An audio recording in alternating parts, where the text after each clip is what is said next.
विद्यार्थ्यांनो, आज तुम्हाला मी वॉक सायन्सचा ग्रुपच्या पुढचा चॅप्टर शिकवत आहे.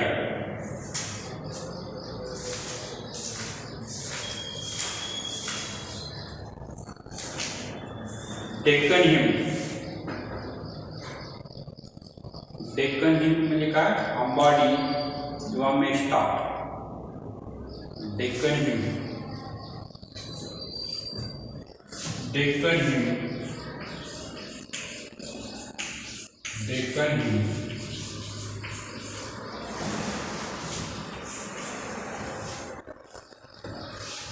लोकल नेम मेस्टा किंवा अंबाडी. Local name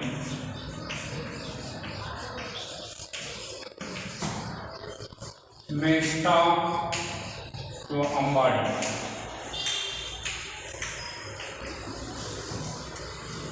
botanical name family Malvaceae. Family Malvaceae.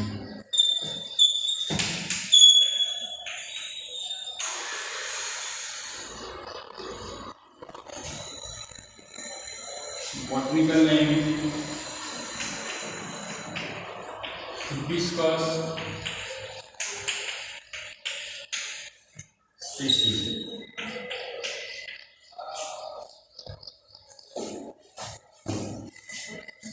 There are two species of Mesta: Hibiscus cannabinus and Hibiscus sativa.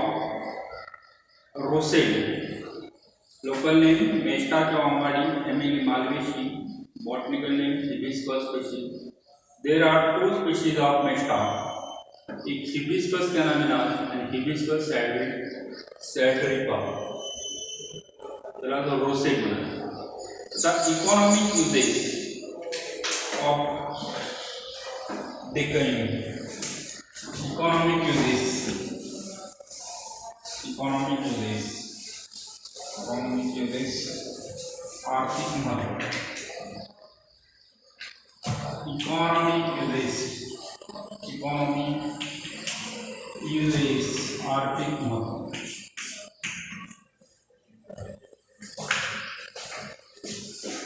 It is the mainly grown as a fiber crop. Deccan हिमचा मुख्य उपयोग काय? धागा पिकाकडे करतात. धागे पीक म्हणून. It is a mainly grown as a fiber crop. The fiber is used for fishing net, rug, sack, cloth and cord. फायबरचा उपयोग मासे धरण्याची जाळी करण्यासाठी, रग, सॅक, कपडे, कॉर्ड तयार करण्यासाठी. Tender leaves is consumed as a vegetable. कवळ्या पानाचा उपयोग भाजी तयार करण्यासाठी. The oil is extracted from seed. अंबाडीच्या बियाणापासून तेल काढलं जातं. Oil cake is feed to cattle. Oil cake is feed to cattle. तेल काढून मोठ्याला तोता असतो, त्याच्यामुळे तिचा उपयोग पेंट म्हणून केला जातो.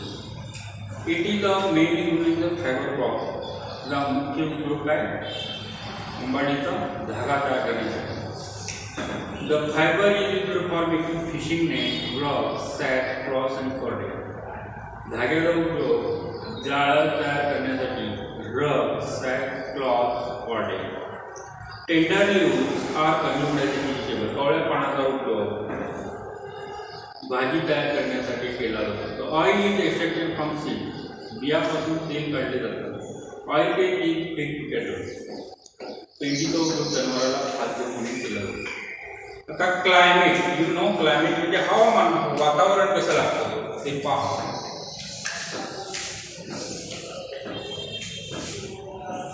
क्लायमेट हवामान. Mesta is a tropical crop. उष्णकटिबंधात येणारे पीक आहे. It requires warm and humid climate. गरम आणि दमट हवामानाची गरज आहे, वाढी करतात. The temperature range should be between 27 to 35 degree. तापमानाची किती गरज आहे? 27 ते 35 degree Celsius.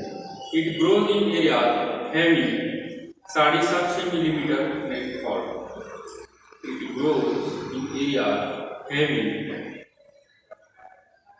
650 millimetre rainfall. It is a drought resistant. दुष्काळ सदृश परिस्थितीला तोंड देणार. Heavy rainfall and low temperature are harmful. जोराचा पाऊस आणि कमी तापमान ह्या पिकाकरता अयोग्य आहे. जोराचा पाऊस आणि लो टेम्परेचर म्हणजे कमी तापमान ह्या पिकाकरता अयोग्य आहे. Mesta is a tropical crop. उष्णकटिबंधात येणार आहे. It requires warm and humid. गरम आणि दमट हवामानाची गरज आहे. ते temperature range should be between 27 to 35 degree. जी 27 ते 35 डिग्री सेल्सिअस तापमानाची गरज आहे. It grows in area having 750 millimetre rainfall. वार्षिक पर्जन्यमान किती 750 मिलीमीटर लागतं. It is a drought resistant. दुष्काळ सदृश परिस्थितीला तोंड देणार. Heavy rains and low temperature फार हार्मफुल. जोराचा पाऊस आणि कमी तापमान ह्या पिकाकरता आहे. पहा स्वाईल.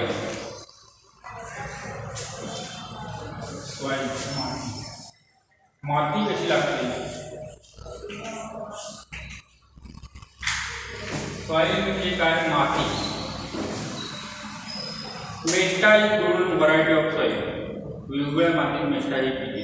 But it commonly grown in light black soil. हलक्या काळ्या माती. Sandy level soils. वालुका and laterite soil is commonly grown light black soil. हलक्या काळ्या मातीत येतात. Sandy level soils are laterite soil. It cannot grown in well in acidic and orthodox soil. तर ॲसिडचं प्रमाण आहे आणि ऑटोडॉक्स पाणी टाकण्याचं प्रमाण आहे. Mesta is grown variety of soil. वेगवेगळ्या मातीत मेस्टाचं पीक येतं. But it is a commonly growing light black soil. काळ्या माती. Sandy level soil and laterite soil. It can grown well in acidic soil and orthodox. Acidic सॉइलमध्ये आणि laterite ऑटोडॉक्स सॉइलमध्ये हे पीक घेऊ शकतो. The varieties.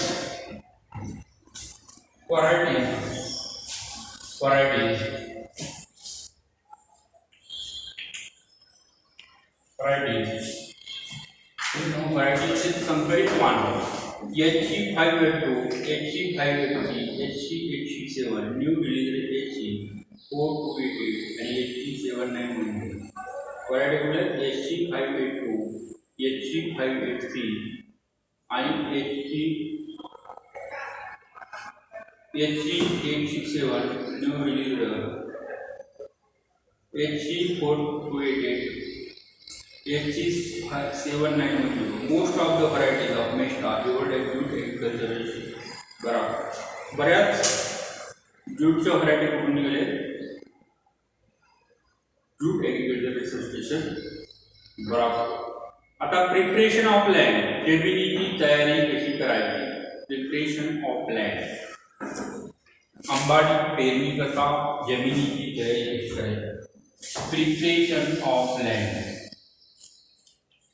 Preparation of land. Preparation of land. जमिनीची तयारी कशी करायची.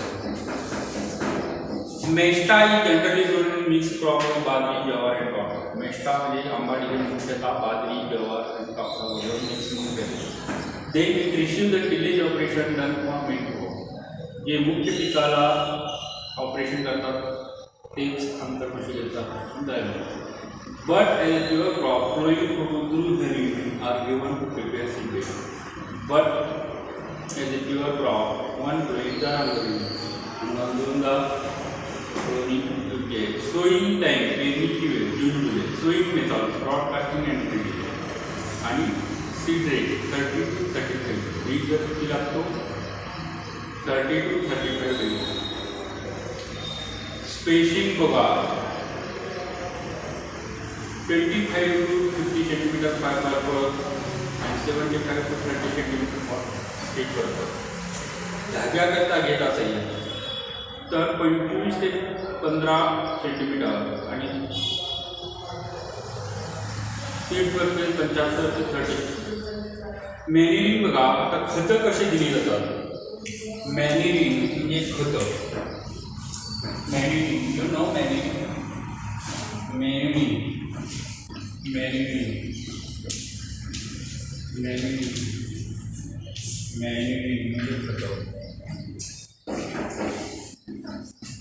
Manual is rarely given to crop. तुरळक प्रमाणात खत दिलं जातं.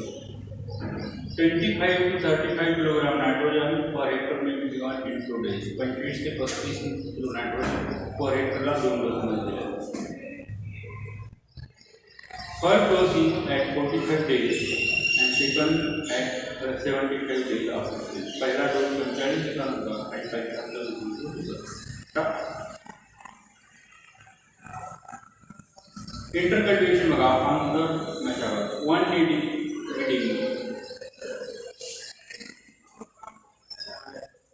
1 weeding and 2 weeding are at 15 days interval. एकदा खुरपणी आणि दोनदा कोळपणी 15 दिवसानंतर करायची. आता हार्वेस्टिंग काढणी कशी करायची बघा. Harvesting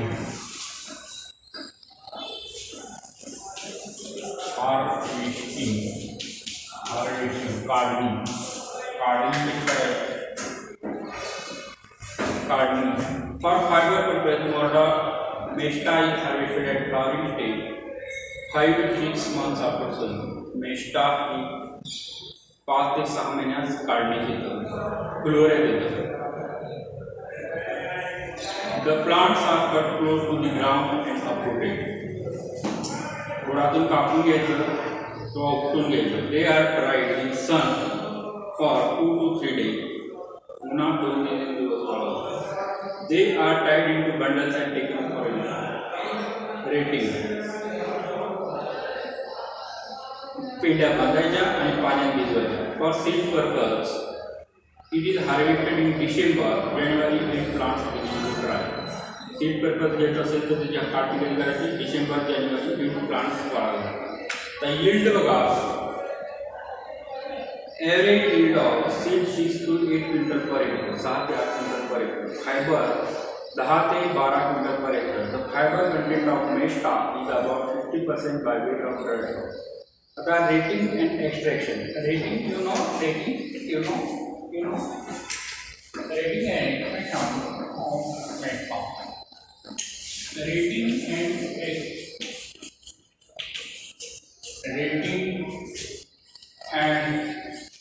extraction.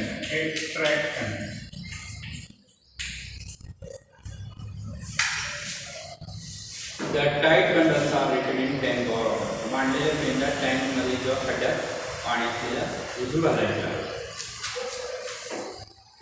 and they are kept in water for 10 to 12 days. पाण्यात 10 ते 20 दिवस ठेवायचे. completely ready stocks are taken out of water and बाग सेपरेट. पूर्ण भिजलेल्या पेंड्या काढायच्या आणि त्याची साल सेपरेट करायची. आता एक्स्ट्रॅक्शन म्हणजे धागा काढणे. भिजलेल्या पेंड्याचा धागा काढणे. एक्स्ट्रॅक्शन.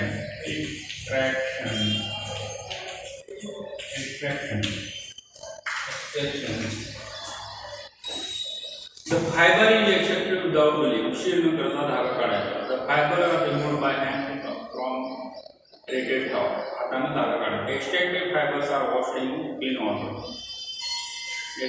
क्लीन वॉटर मध्ये एक्स्ट्रॅक्टेड फायबर